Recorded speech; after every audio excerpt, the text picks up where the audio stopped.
art scroll. It's whatever this is. It's the New English translation of the text, Rashi and commentary, Judaica books of the prophets. Hmm. Okay. So it's this one. Okay. All right. So Wendy, let us know if you find your art scroll. Right. Oh, I'm sure I will. It just takes me a few more hours. Sure. I probably have an art scroll somewhere in the house, but I didn't look for it. Rav Yosef also, if you because we were talking about how to, remember Janet and still include her. Okay, so let's just talk about Micha. Has anyone studied Micha before? No. No. Yeah. Okay. A million years ago. A million years ago. Great. And you have, So, Charlotte? I did with Rabbi Gittler, Rabbi Mark Gittler, Oh, did he? Okay, wow. great. Oh, yeah, very nice. Okay, with so the please, through the please chime 929. in. Yeah. So, all right. So, in terms of Micha, just a little bit of context historically and who he is. So, as you can see from the first pasuk, he is Micha Hamorashti, the Morashtite. He is prophesying. I always want to say prophesizing about Samaria and Jerusalem. In other words, northern kingdom and southern kingdom. So, neither has been destroyed yet. And the kings in Judah are Yotam, Achaz, and Chizkiyahu, which means we're looking at the latter half of the 8th century BCE. So, like 750 to 700s, it's always hard to date precisely, but around there, there are he clearly had some kind of relationship with Isaiah. A lot of what he says is fairly similar, same words. Um, there are debates as to whether they were contemporaries, whether Micha is Isaiah's student, whatever. But yeah, they do have some kind of a relationship there. And yeah, we're gonna see how he approaches things. I am going to, so as I've mentioned earlier, because I'm teaching this material at a JDS class here, and also because it just gets really obscure. I have, I keep buying all of these series, the Magid series ones. I believe they're all in the Ohe library at this point as well. And so he divides Micha, it's a 7-chapter book, and he divides it into 6 speeches. So the first speech, lucky for us, is chapter 1. So we'll start that today. We'll see how far we get. And what I'm hoping we can do more or less is follow it according to the structure of the speeches, just because, why not? All right. So how does he open? Shim'u amim kulam hakshivi eretz umlo'a vehi Adonai Elohim bachem la'ed Adonai mehechal kadsho. Listen, all you peoples, give heed, O earth, and all it holds, and let the sovereign God be your accuser, the sovereign from the holy abode. All right, so first of all, we're addressing amim kulam, and speaking to the Eretz Umloa, right? So this seems to be like fairly universally directed, as also we're saying that, God is coming out from the holy abode. I'm just going to open that here. So, all right. Okay. Um, then it continues, Kihine Hashem Yotzeh Mimkomo, Vayarad V'darach al Bamate Aretz. For lo, God is coming forth from the heavenly dwelling place. Mimkomo, why do they put a little thing here? His. Okay, fine. To come down and stride upon the heights of the earth. I like the word darach here, right? To stride upon. It really, God is walking. It's like a very anthropomorphic way of saying it, of really imagining that. And also very strong, of course, that God is coming out and like walking across. Okay, right. So here, my guy says that this pasuk and the next pasuk use language of earthquakes, and that the like of literally when the earth is shaking. So that's also very interesting. All right. Just jump in when you have comments, footnotes, anything like that. then what's going to happen? Venamasu heharim tachta ve'ha'amakim yitbak'u. Oh, see, yitbaka'u kadonag mifnei ha'esh kamayim mugarim bamorad. So what's going to happen? The mountains shall melt underfoot, and the valleys burst open like wax before fire, like water cascading down a slope. So this is almost like a fairy tale image of God, right? As like the giant just stomping through and everything destroyed underway. They talk a lot about how Micha is very, I don't know if the harsh is the right word, but like very explicit, very direct, maybe. Especially for the other nations, they need that yirah, right? Mm-hmm. They can't have the ahava that we have. Mm-hmm. And also, which we saw back with Amos, that the book is 2 years before the Ra'ash, or 2 years after the Ra'ash, I think. So there was some kind of earthquake, big earthquake in this region, maybe 30 years prior or so, 40 years prior. So it doesn't surprise me too much that, this sense of like the earthquaking is used here, because I think there would have been like some memory of that. Okay. So now, why is any of this happening? Befesha Yaakov kol zot uvechataot Beit Yisrael. Mi fesha Yaakov halo Shomron umi bamot Yehuda halo Yerushalayim. So all this is for the transgression of the house of Jacob and for the sins of the house of Israel. What is the transgression of Jacob but Samaria? And what the shrines of Judah but Jerusalem? All right. Sins. Okay. Just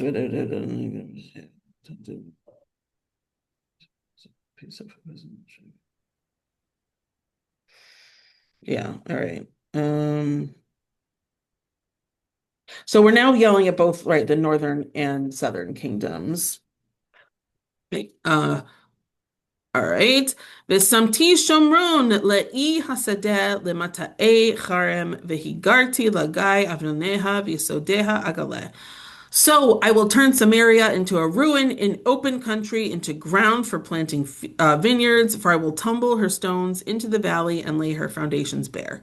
Right? So it's obviously, that's a harsh image of saying, yeah, Samaria, I'm gonna, this built up kingdom, I'm gonna completely destroy and raze to the ground.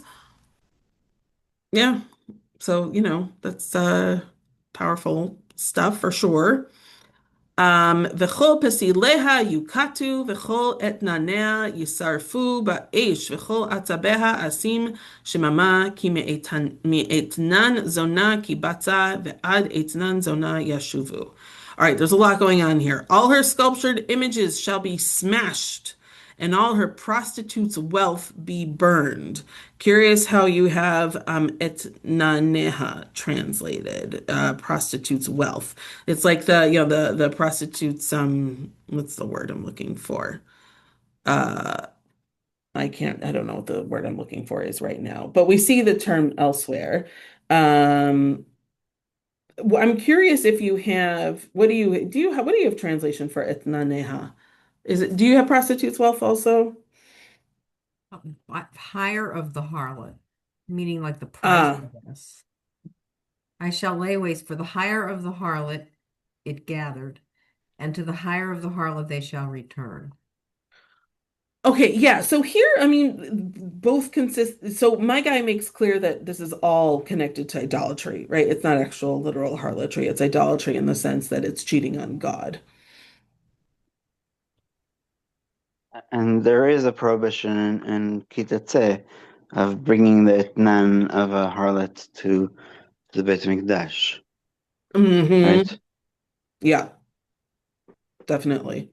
I think it's also mentioned in Yechezkel about the sins of Shomron compared to the sins of Yehuda. And also it's mentioned there about this idea that, you brought your etnan, but yeah, it could be for idolatry as opposed to actual prostitution. Yeah. Yeah. References just in the comments about how it relates to idol worship. Okay.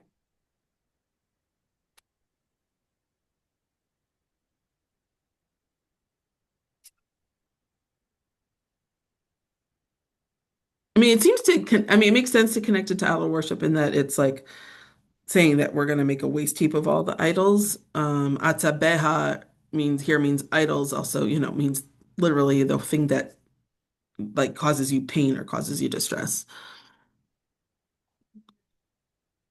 Okay. Alzot espeda ve'ilela ve'elila. Elcha sholal ve'arom ase misped katanim ve'evel kivnot ya'ana. Because of this I will lament and wail. I will go stripped and naked. I will lament as sadly as the jackals, as mournfully as the ostriches. All right. So, yeah. Oh, Um, that's interesting because this is I will stripped and naked is what they're mhm. um this translation talks about I will go mad and be naked. Really? Yeah.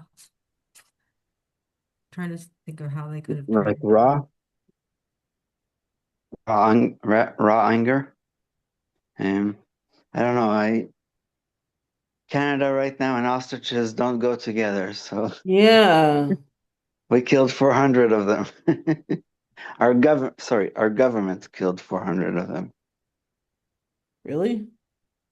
Yeah. Wow. Uh, Genocide. What? I don't know. Sorry. They don't grow naturally here, but Hmm. that's I think it was last week. Um, Why? I'll try to find out if you're really Yeah. We'll look to see if there's any comments. I Hmm. will go mad. Hebrew sholal, becoming mad like a mentally deranged person with bewilderment. Hmm. And there's a let's see, from Isaiah, and he who turns away from evil is considered mad. Mishtolel. Hmm.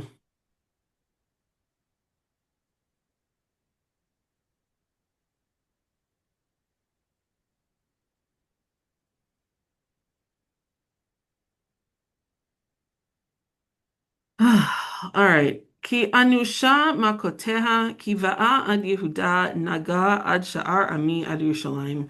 For the nation's wound is incurable. It has reached Judah. It has spread to the gate of my people, to Jerusalem.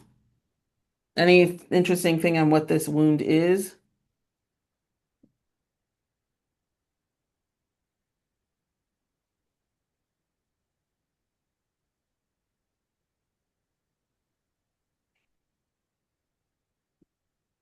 I don't know. Here, my guy says but when it says makoteha, wound, it's really like a sickness, right? Which is why it's something that spreads.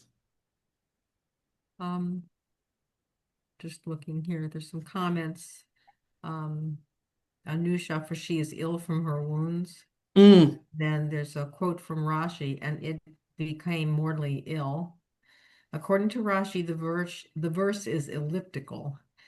He interprets it in a manner since the word Anusha appears in the singular, whereas the word Makoteha is in the plural. Others explained each of her wounds is mortal. Ibn Ezra, Radak, Jonathan, David, mhm, David. The mortal wounds are from the sword, the famine, and the pestilence. That's according to Radak. The verse refers to Samaria, which after its exile did not return. hmm. Okay. Still doesn't explain it. I know. Yeah. Okay. Refer to what we read earlier about the sculptured images and the prostitute's wealth or whatever. Yeah. Referring back to that's what's spreading. I think it has to be. Mhm. I think so. Would make sense. Yeah. I think it has to be. Soon. Or wait a minute. Okay. Um, Alrighty. Begat el tagidu, bacho el tivku, bavet le'afra afar hitpalashi. Tell it not in Gat, refrain from weeping, and Beit le'afra, strew dust over your head. Oy vey. Okay, so the problem, as they point out, is that there's a lot of like, now of course I'm blanking on the term for it, but like language used in this way in a very specific intention.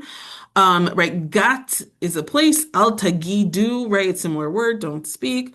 Bacho, al tivku, right, refrain from weeping. Bevet le'afra, afar, right, and beit le'afra, strew dust on your head, afar, right. So you can't obviously get that from the English, but it is purposely using like what's the word? I don't know what the word for this is.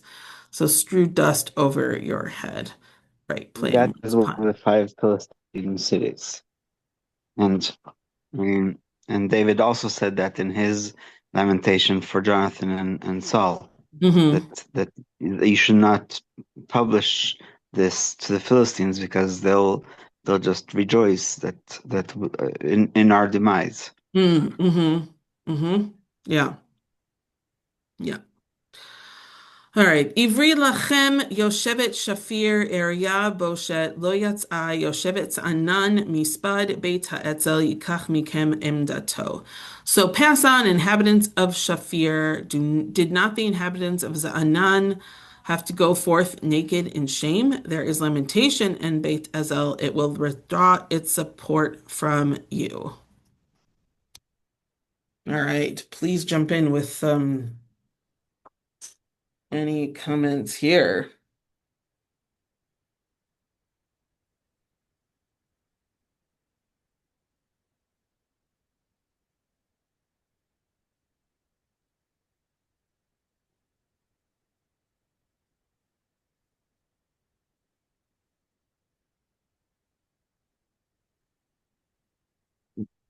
Anything interesting?